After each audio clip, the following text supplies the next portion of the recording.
یہ چکوال سے ایک ٹیچر صاحب نے میسج کر کے سوال پوچھا ہے کہ میں جس ادارے میں پڑھاتا ہوں وہاں بچوں سے ہر مہینے ٹیسٹ لیا جاتا ہے.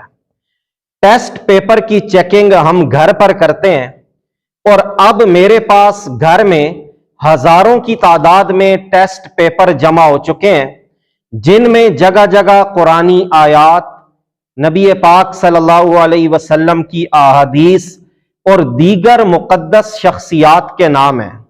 تو اب ان مقدس اوراق کا میں کیا کروں؟ کیسے میں انہیں مناسب طریقے سے تلف کر دوں کہ مجھے کوئی گناہ نہ ہو؟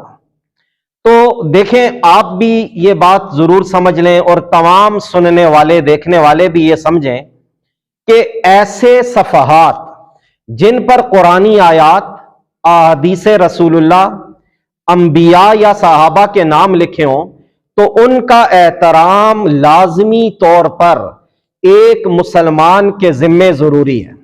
جب ان مقدس اوراق کی ضرورت باقی نہ رہے یا وہ قابل استعمال نہ ہو تو ان کو آبادی سے دور کسی صاف جگہ گڑھا کھود کر ادھر دفن کر دیا جائے یا کسی صاف پانی میں بہا دیں. اور اگر یہ دونوں صورتیں ممکن نہ ہو تو کسی ایسے معتبر ادارے کے حوالے کریں جو ان مقدس اوراق کو اکٹھا کر کے دفن کرنے کا اہتمام کرتا ہو. کچھ لوگ ناسمجھی میں مقدس اوراق کو جلا دیتے ہیں، تو یاد رکھیں کہ مقدس اوراق کو جلانا نہیں چاہیے کیونکہ جلانے میں ان کی بے ادبی کا پہلو موجود ہے.